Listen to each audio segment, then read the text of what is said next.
Selamat pagi, nama saya Filbert Juan Fasfian, murid dari 12 IPS 2. Baik, hari ini saya akan mempresentasikan tentang interaksi antar wilayah.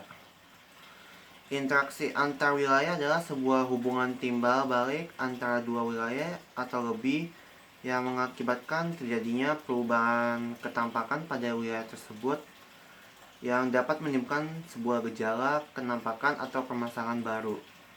Para ahli banyak yang mengembangkan teori interaksi spasial seperti K.J. Kansky dan W.J. Rayleigh.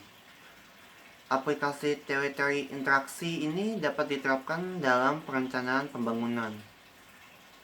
Misalnya penempatan lokasi pusat pelayanan masyarakat, pembangunan prasarana transportasi yang dapat membuka keterasingan suatu wilayah dari wilayah lain, dan kemajuan informasi serta teknologi.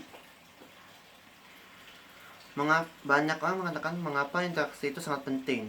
Interaksi wilayah itu sangat penting karena agar dua wilayah yang saling berinteraksi tersebut dapat saling menguntungkan dan saling bertumbuh. Interaksi antar wilayah ada 3 teori, yaitu teori gravitasi, teori titik henti, dan teori grafik. Kali ini saya akan menjelaskan salah satu dari teori tersebut, yaitu teori titik henti.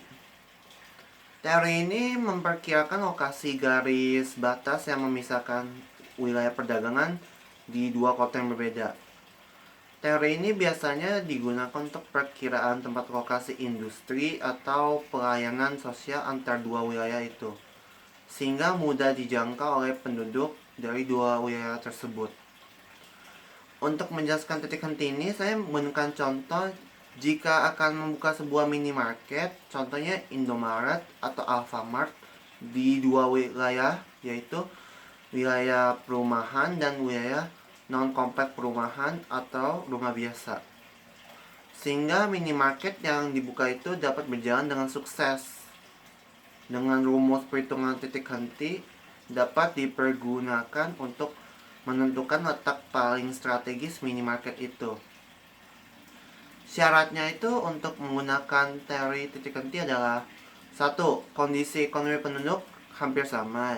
Jadi kondisi ekonomi penduduk di komplek perumahan dan di rumah biasa adalah relatif sama. 2. Keadaan topografi wilayah harus landai atau datar. Maksudnya supaya mudah dibangun, dicapai, dan mudah didatangi. 3. Daya beli masyarakat sama.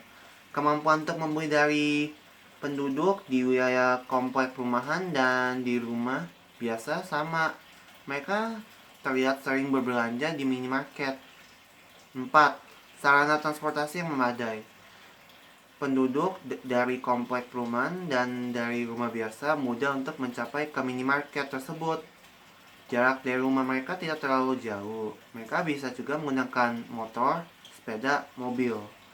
Jadi penempatan minimarket yang paling strategis akan sukses dan ramai didatangi oleh penduduk dua wilayah itu untuk berbelanja.